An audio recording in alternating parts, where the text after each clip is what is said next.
following Vice President Biden's trip to Israel and to the Palestinian territories, the proximity talks that were to have been launched are now at a standstill. The Palestinians have now declined to join the proximity talks, at least for the present, because of this Israeli gesture of giving approval for a large new neighborhood in East Jerusalem. And the Arab League, which had given its blessing to the Palestinian Authority to do these talks, has now withdrawn that agreement. So we're now at a stage where the Palestinians are not ready even for indirect talks with Israel. These were just going to be shuttle diplomacy. They were not even going to meet directly.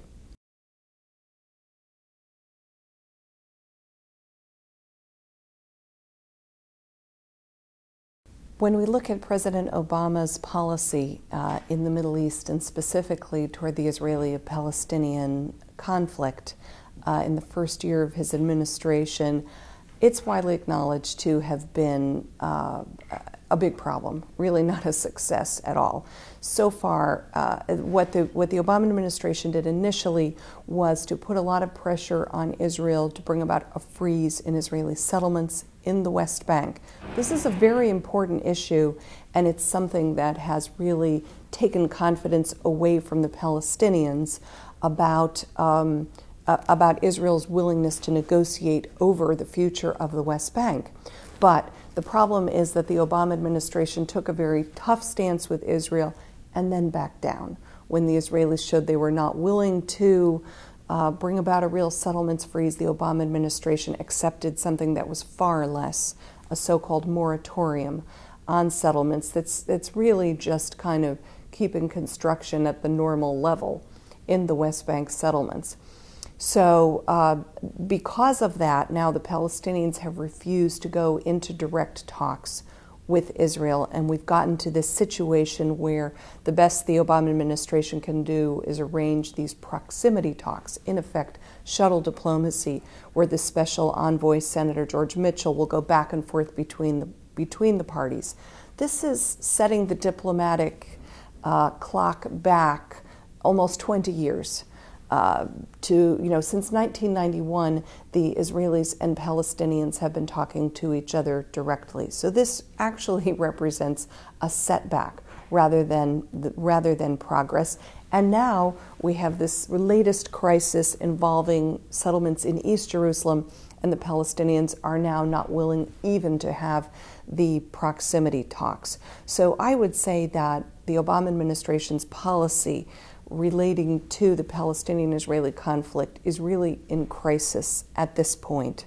The first round of diplomacy was a failure. Now we're in the second round, and that is facing the prospect of failure as well.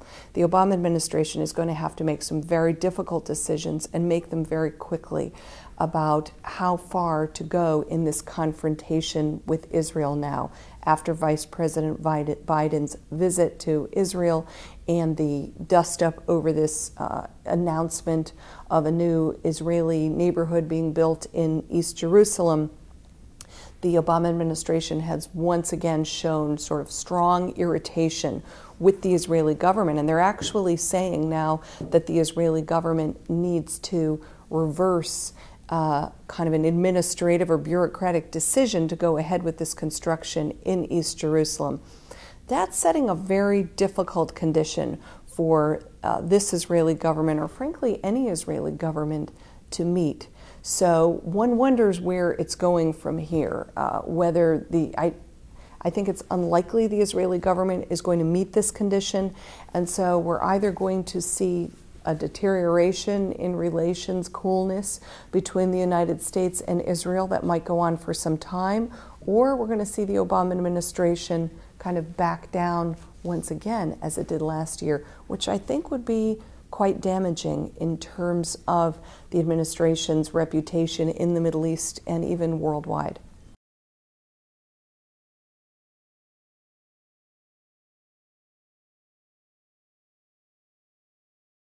Should the Israelis make some gestures and the Palestinians decide to go ahead and participate in the indirect talks, I think that the hopes are very modest for any success. I suppose it is better to have indirect talks than no talks at all, but the situation is that we have, on the one hand, an Israeli government in which there are very few members of this government, very few parties inside this government that are even interested in serious talks with the Palestinians or are willing to take any steps or make any gestures in order to help those talks succeed. On the Palestinian side, we have an extremely weak Palestinian leadership. President Abbas is long past the end of his electoral term. There's a crisis between his group, the secular nationalist Fatah, and the Islamist Hamas group. There's a rift between the West Bank, ruled by Fatah, and Gaza, ruled by Hamas. And so President Abbas is extremely weak. He has a very, very small mandate. Even to go forward with this shuttle diplomacy, these indirect talks, he had to get permission not only from the Palestinian Liberation Organization, but the Arab League. This really should have been something that he could have just decided to do himself, and at another time that might have been possible. So what we have is a lack of interest in these talks on the Israeli side and a lack of strength or ability to go forward on the Palestinian side. And so that's not very promising in terms of where these talks are going.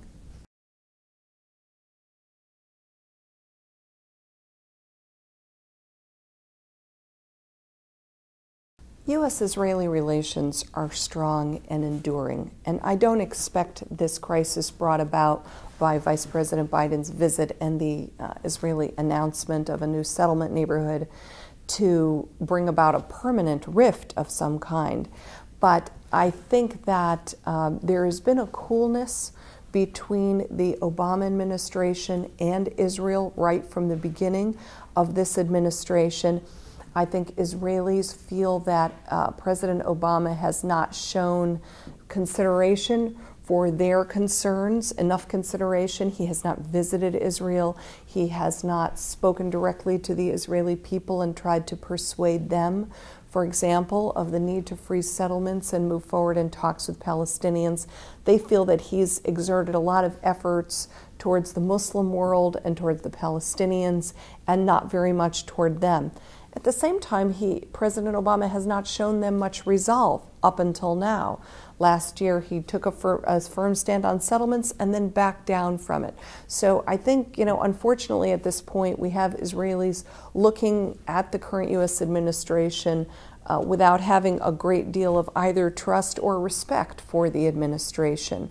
On the U.S. side, I think we saw with the aftermath of the Biden visit, the irritation that the Obama administration feels with the current government of Israel, and the frustration, the desire to move some sort of a diplomatic process forward, but you have an Israeli government that's not particularly interested in that, that's not willing to make gestures, and that is even very willing to take steps that strongly irritate and upset the other side, such as this settlement announcement. So what I think is a temporary coolness in U.S.-Israeli relations. It's hard to say at this point where this is going. It's possible that the Obama administration will decide that under current circumstances it's really not possible to go forward with the peace process, and therefore they will just disengage. I think we already saw some of that earlier this year with President Obama speaking about how difficult it was to get negotiations going and beginning to disassociate himself. And we saw a kind of a lowering of the profile of this issue, that it would just be something that Senator Mitchell would mostly handle. So that's a possibility. It's a possibility that the Obama administration really will try to put the pressure on Israel and show that in order to have a strong relationship with the United States, Israel must take steps toward peace. That could possibly set off a kind of a crisis inside of Israel. One already sees this going on a bit in the Israeli press this week, with people debating back and forth oh, Netanyahu has mismanaged the relationship with the United States, and he should not have been so provocative. He should be more accommodating. And then others in Israel saying, absolutely not. We don't need to make any concessions. We need to show the Americans where we stand and just stand firm. So there's the possibility that if the Obama administration really were to be very tough with Israel, that eventually this will have political repercussions inside of Israel, repercussions for the stability of Prime Minister Netanyahu's coalition and so forth. That is a possibility as well.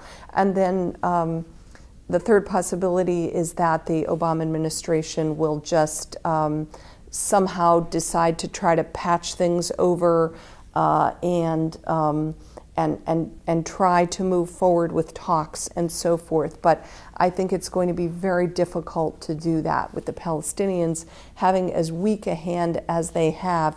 Frankly, the only thing they have is the ability to say no.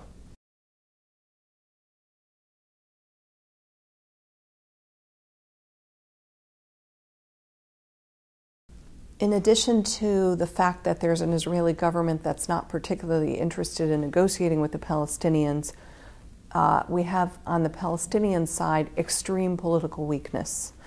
President Mahmoud Abbas is in his office as president, but he's far beyond his electoral mandate. It ran out more than a year ago. He doesn't have a functioning Palestinian parliament, and all of this is because of the rift between basically the secularists and the Islamists in Palestine. Fatah, President Abbas's group, the secular nationalist group that heads the Palestinian Liberation Organization, and Hamas, the Islamic resistance movement that now controls Gaza. This rift has so many negative repercussions. And one of them is that President Abbas controls very, very little. He controls really only parts of the West Bank. He controls nothing in Gaza, and the Israelis are still in control of much of the West Bank. He does not have the ability to legislate, to make laws, because the Palestinian parliament cannot meet because of the rift between Fatah and Hamas. Hamas has a majority in the Palestinian parliament.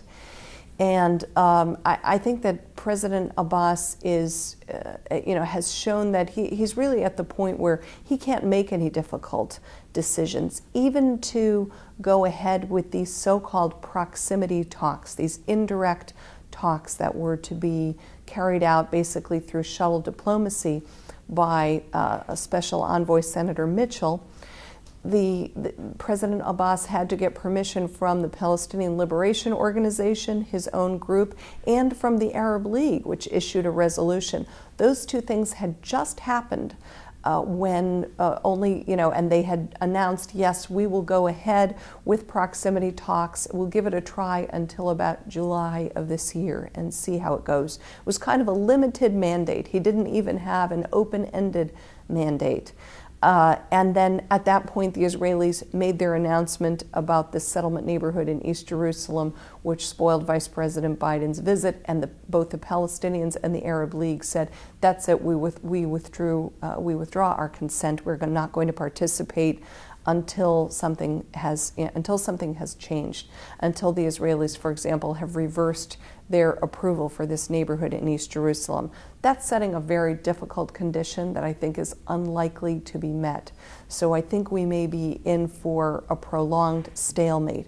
In the longer run, some sort of modus vivendi, if not full reconciliation between Fatah and Hamas, is essential to bring the West Bank and Gaza back together and to restore some kind of unity to Palestinian decision-making, to restore the ability to run the Palestinian Authority normally, to legislate, to issue laws. For example, Prime Minister Fayyad, Palestinian Prime Minister Fayyad, has a very ambitious plan for building the institutions of a Palestinian state, and he's received support, moral and financial support for that plan from the United States and the European Union and other donors, and it's a good plan. However, it's really unrealistic to expect state building to go very far when it's not possible to legislate, when it's not possible to make laws. And that's not going to be possible until the Palestinian parliament can meet again. The Palestinians are going to need to hold new elections and to elect a new leadership, a new parliament, and most likely a new president as well. As President Abbas says, he does not want to continue much longer in the office.